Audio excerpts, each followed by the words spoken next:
다시 한번 큰 혼란이 일어났습니다. 사실 엔진에 대한 검사 방식에 큰 변화가 있으며 이는 우리가 이전에 보았던 것과는 완전히 다른 것입니다. 실제로 파워 유닛에 대한 열 검사도 진행될 예정이며 이는 아우디, 혼다, 페라리 그리고 이 엔진 제조사들과 제휴를 맺은 레드불에게도 해당됩니다. 물론 이 규칙은 승인되어야 하며 만장일치는 필요하지 않지만 이 검사가 무엇인지 그리고 왜 FIA에서도 지지하고 있는지 자세히 살펴보겠습니다. 페라리에 대해서도 이야기해야 하고 메르세데스에 대해서도 이야기해야 합니다. 메르세데스 엔진의 압축 비율이 정확히 어떻게 작동하는지에 대한 새로운 세부사항이 드러났기 때문입니다. 그리고 아우디의 꽤 특별한 날개에 대해서도 이야기해야 하며 마지막으로 맥라렌에 대해서도 이야기해 보겠습니다. 모터 제조업체들 간의 회의, 즉 유명한 PUAC Power Unit Advisory Committee가 실제로 종료되었습니다. 이번 회의는 예정되어 있었지만 이번에는 평소보다 훨씬 더 중대한 결과를 초래했습니다. 왜냐하면 테이블 위에는 단순한 사소한 세부사항이 아니라 이번 겨울의 가장 뜨거운 주제인 메르세데스 엔진이 있었기 때문입니다. 이번 주에는 브릭스워스의 파워 유닛 압축비와 관련된 의혹이 제기되고 있습니다. 아이디어는 이렇습니다. 2026년 규정이 16.1의 압축비를 요구함에도 불구하고 메르세데스가 지난해의 압축비인 약 18질에 더 가깝게 되돌릴 수 있었다는 것입니다. 이 점프는 약 15마력에서 20마력의 가치가 있을 수 있으며 이는 특히 규제 주기의 시작에서 결코 적지 않습니다. 재료의 열 팽창만으로 도달할 수 있다는 주장은 그리 믿기지 않으며 연소실의 이동 부품을 사용하는 것은 규정상 명백히 금지되어 있다. 그럼에도 바르셀로나에서 1000몇 킬로미터를 주행한 후 의혹은 전혀 사라지지 않았고 오히려 다시 불붙었다. 메르세데스는 모든 비난을 계속해서 부인하고 있다. 토토울프는 새로운 모노포스트 출시 행사에서 이를 강력히 재확인했다. 엔진은 합법적이며 FIA와 처음부터 논의되고 검토되었다. 그의 말에 따르면 모든 것이 규정에 명시된 내용과 완벽하게 일치하며 그는 상대방을 공격하며 그들이 트랙보다 비공식적인 서신과 회의로 움직이고 있다고 비난했다. 여기서 FIA가 개입하게 되는데 니콜라 스톤바시스가 멜버른 전의 사건을 종결할 것이라고 말했지만 실제로 연맹은 다른 길을 선택했다. 위에서 결정을 강요하는 대신 그는 모든 건설업체를 같은 테이블에 모아 공유된 해결책을 추진했습니다. 목표는 명확했습니다. 새로운 포뮬러 1 시대가 불만, 항의 및 교차 항소로 이미 오염되는 것을 피하는 것이었습니다. 바로 이 공동 작업에서 구체적인 제안이 나왔습니다. PUAC의 마지막 회의 이후 방향이 이미 정해진 것 같습니다. 사실 압력관계의 제어 시스템을 수정하는 것이 해결책입니다. 처음 예상했던 것처럼 더 이상 단순한 냉간 측정만이 아니라 뜨거운 상태에서도 정적 검사를 도입할 것입니다. 이는 매우 자의적인 해석을 허용했던 규정의 회색 지대를 닫는 해결책이 될 것입니다. 이러한 맥락에서 레드불의 역할이 중심이 되었는데 처음에는 메르세데스에 공개적으로 반대하지 않고 중립적인 입장을 유지했기 때문입니다. 실제로 우리는 오직 아우디, 혼다, 페라리가 메르세데스에 맞서고 있었다는 것을 기억합니다. 그러나 패독에서 전해지는 바에 따르면 상황이 변했습니다. 레드불은 페라리, 혼다, 아우디의 위치에 가까워졌으며 이들은 이미 바르셀로나 테스트 이전에 FIA에 공식적인 설명을 요청하는 공동 서한을 보냈습니다. 여기에는 정치적 구조의 변화가 큰 영향을 미치고 있습니다. 규정을 변경하기 위해서는 만장일치가 필요하지 않습니다. 정족수만 있으면 됩니다. FIA, 포뮬러 1, 그리고 5개 엔진 제조사 중 4개, 레드불이 이제 다른 팀들과 더 일치하게 되면서 그 정족수는 손에 닿는 것처럼 보입니다. 한편 페라리는 가만히 있지 않았습니다. 사실 마라넬로의 기술자들은 다른 제조사들과 함께 다양한 검사 기준을 정의하기 위해 협력했습니다. 이 검사는 오늘뿐만 아니라 미래에도 유효한 검사입니다. 목표는 간단합니다. 향후 몇 년 동안 유사한 상황이 반복되지 않도록 하는 것입니다. 파워 유닛 자문위원회에서 나온 제안은 공유되었으며 이제 FEI의 공식 테이블에 올라 있습니다. 시간은 매우 촉박합니다. 바르셀로나 테스트가 곧 있을 것이고 호주 그랑프리까지 한 달밖에 남지 않았기 때문에 호주 그랑프리부터는 V6 엔진 부품에 대한 정적 열 측정이 이루어질 수 있습니다. 강력한 신호로 연맹이 월드컵 시작에 더 견고하고 해석의 여지가 적은 규제 기반을 갖추고자 한다는 것을 보여줍니다. 페라리 파워 유닛 책임자인 엔리코 가르티에리는 FIA가 사건을 신속하게 해결할 것이라는 데 전적인 신뢰를 가지고 있다고 말했습니다. 현재 드러나는 상황을 보면 그 신뢰는 잘못된 것이 아닌 것 같습니다.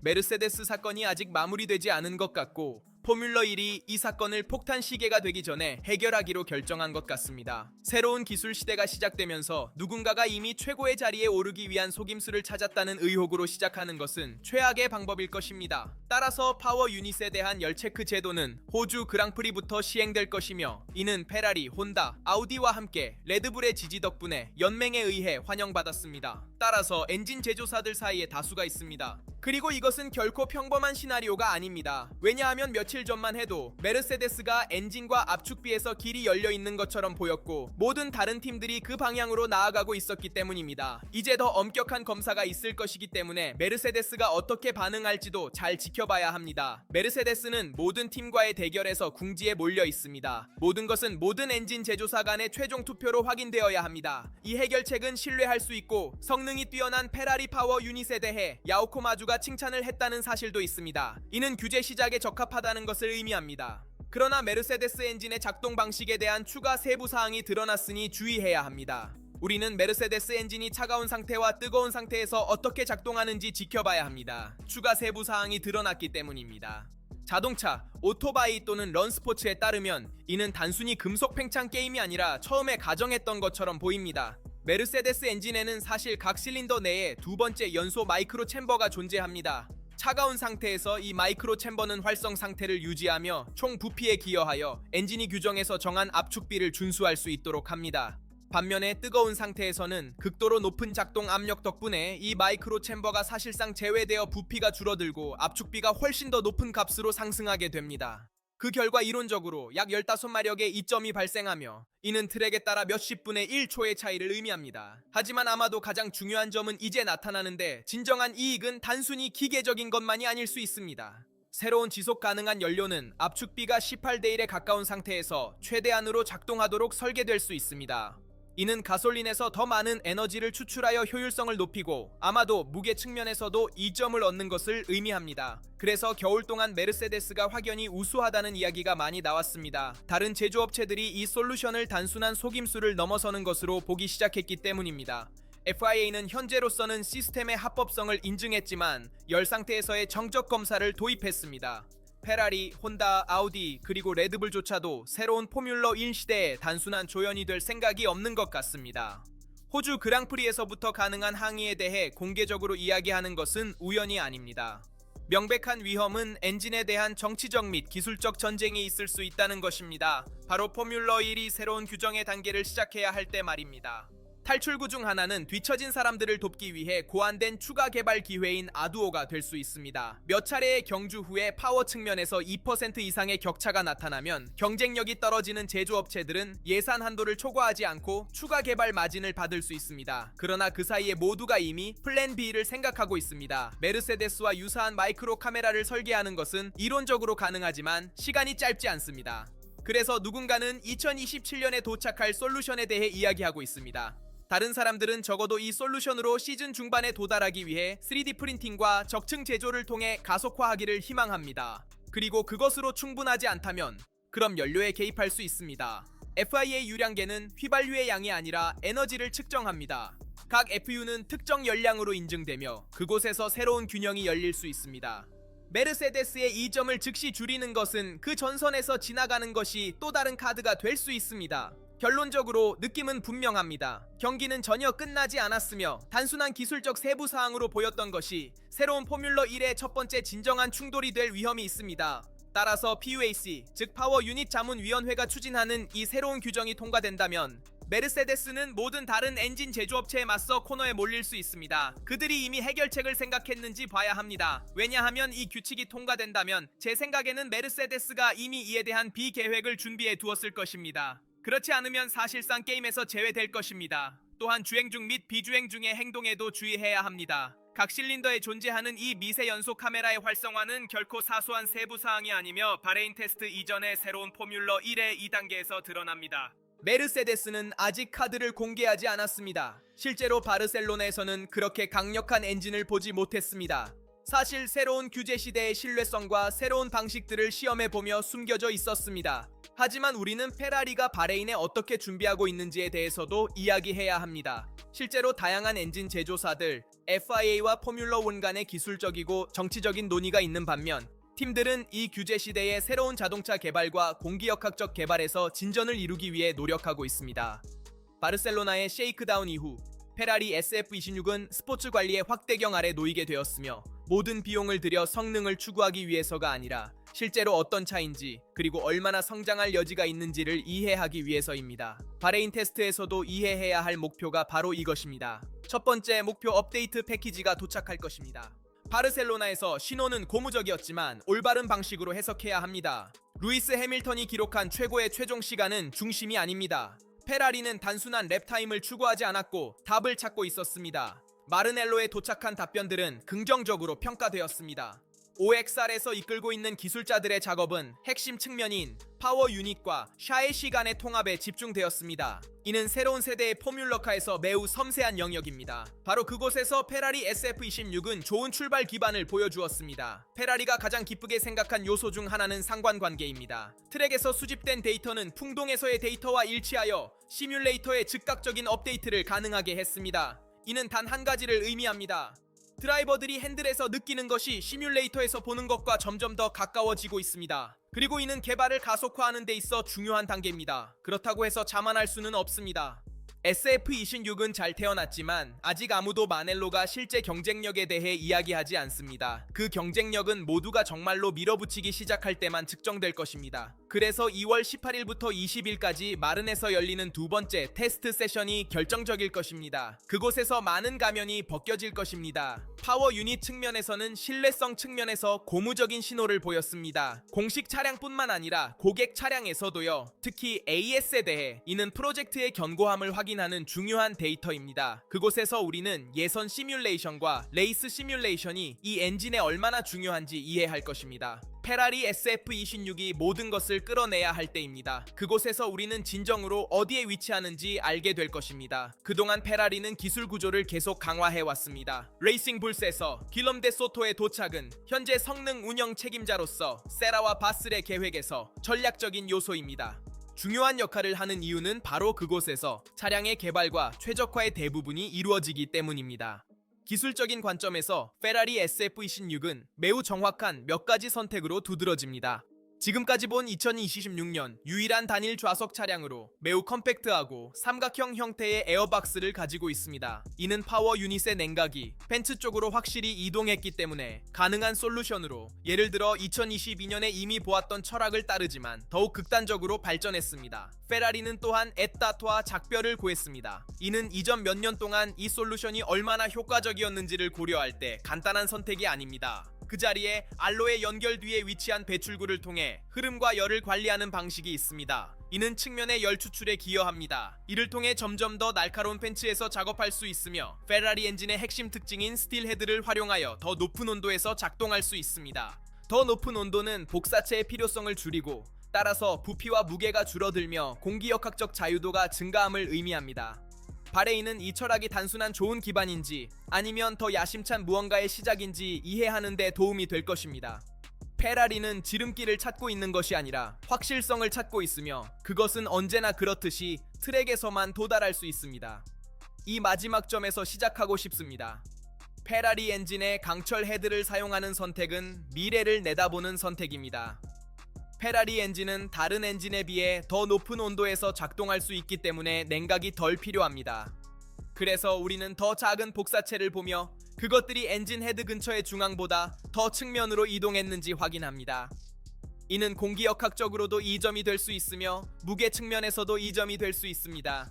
파워 유닛과 일반적으로 차량 전체가 훨씬 더 가벼워질 수 있습니다.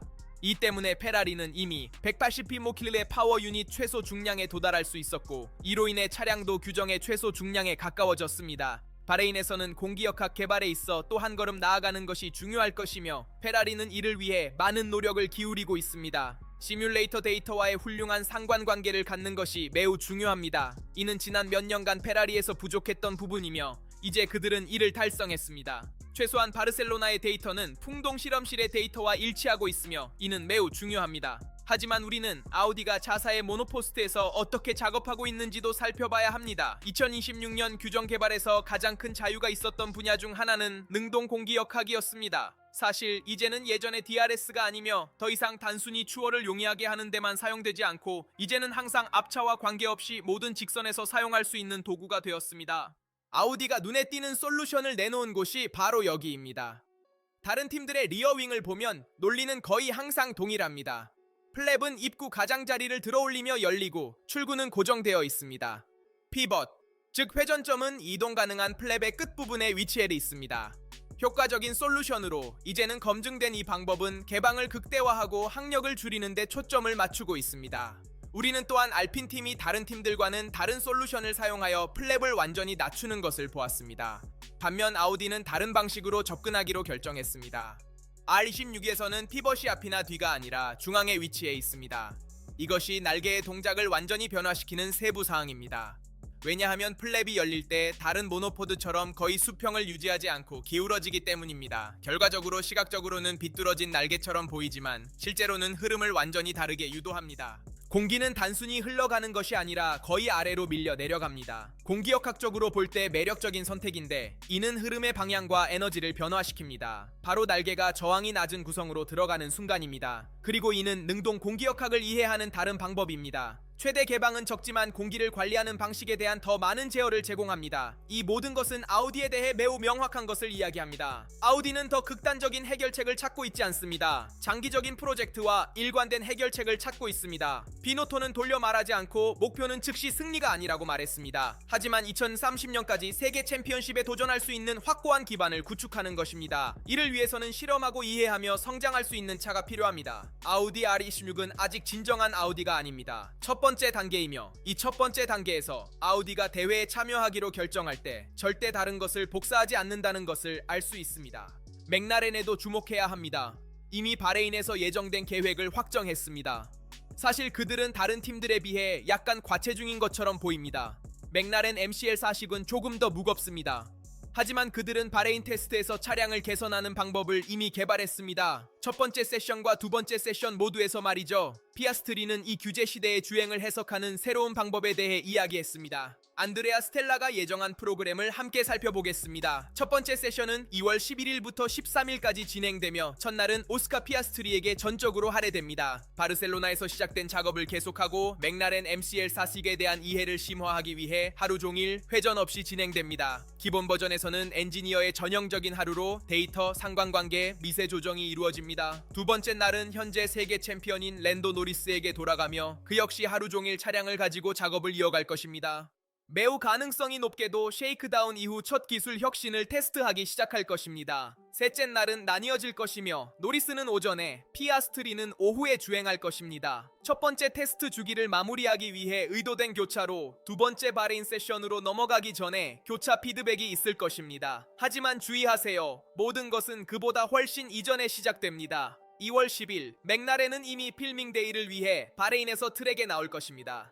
피렐리의 데모 타이어로 200km를 주행하며 최종 도색과 함께 모든 시스템의 완전 점검이 이루어질 것입니다. 노리스는 오전에, 피아스트리는 오후에 운전할 것입니다. 그리고 이것은 단순한 마케팅이 아닙니다. 진짜 테스트 전의 마지막 필터입니다. 바르셀로나에서는 신뢰성을 테스트했으며 2026년에 다양한 새로운 모드도 시험해보았습니다. 바레인에서는 맥라렌 MCL40의 진정한 개발이 시작될 것입니다.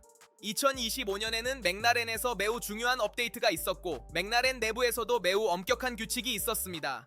절대 평등, 선언된 1번, 드라이버 없음. 그들은 월드 챔피언십을 이겼지만 도중에 여러 번의 기회를 낭비했다. 맥라렌은 그 철학으로 인해 스포츠적 대가를 치렀고 중복된 전략, 놓친 승리, 솜브레이크를 잡고 내린 결정들, 그리고 드라이버 타이틀이 마지막 경기에서만 도착한 것은 우연이 아니다. 오스카 피아스트리가 이를 명확하게 언급했으며 그의 메시지는 분명하다. 기본 접근 방식은 유효하지만 단순화되어야 한다. 왜냐하면 2025년 팀은 그의 말에 따르면 불필요한 골칫거리를 만들었다. 그래서 혁명은 보이지 않지만 규칙의 정교함은 있다. 더 적은 경직성, 더 많은 맥락, 더 적은 자동 규칙, 그리고 더 많은 경주 해석이 있을 것이다. 여기서 인간적인 차원도 작용하는데, 왜냐하면 오스카 피아스트리는 2026년에 패자로 도착하기 때문이다. 그리고 이는 무게가 있는 단어이다. 그는 아부다비에서 타이틀의 기회를 아직 가지고 있었고 시즌 중반에 팀 동료에 비해 엄청난 이점을 가지고 있었다. 그는 3위에 올랐다.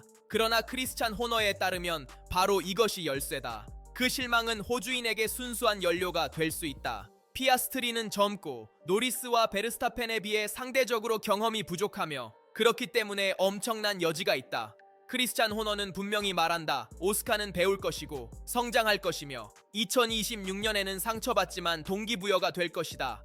옆 박스에 세계 챔피언이 있는 것은 단순한 문제만이 아니라 거대한 자극이기도 하다. 결국 상황은 이렇다. 맥라렌은 약속된 차로 테스트에 임하고 작동하는 구조를 가지고 있다. 압박을 견딜 수 있는 파일럿 관리가 이루어졌지만 이제는 한 걸음 더 나아가야 한다. 균형을 유지하며 이기는 것은 어렵기 때문이다.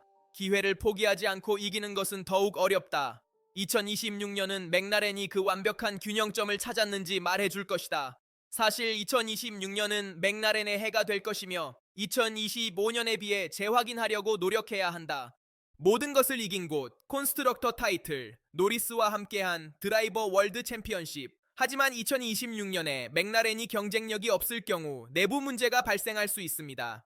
노리스는 아마도 주 드라이버로 남겠지만 피아스트리는 팀에 대한 의구심을 가질 수 있습니다. 그를 충분히 지원하지 않는 팀에 대해 예를 들어 2025년 하반기에 있었던 것처럼 피아스트리와 맥라렌 간의 첫 마찰이 있었고 그는 팀을 떠나 다른 곳을 바라보는 것을 생각할 수 있습니다. 따라서 2026년은 맥라렌에게 중요한 해가 될 것입니다. 팀을 재결합하고 최선을 다해 연도를 맞이하기 위해 그들은 바레인 테스트를 어떻게 진행할지에 대한 기초를 마련한 첫 번째 팀이라는 사실이 중요합니다. 그리고 두 드라이버 간의 일정을 어떻게 나눌지도요. 메르세데스 파워 유닛에 대한 여러분의 의견을 댓글로 알려주세요. 엔진에 대한 정적 및 열적 검사가 이루어질 것입니다. 그리고 다양한 운전사들 사이에서 있었던 회의도 마찬가지입니다. 페라리 문제, 아우디와 맥라렌 문제에 대한 여러분의 의견을 듣고 싶습니다. 모든 분들의 의견을 읽고 답변하는 것이 궁금합니다. 항상처럼 좋아요를 남기고 구독하며 알림을 활성화하는 것을 잊지 마세요. 포뮬러 1과 페라리에 관한 어떤 영상도 놓치지 않도록요. 여기까지입니다. 다음 영상에서 만나요.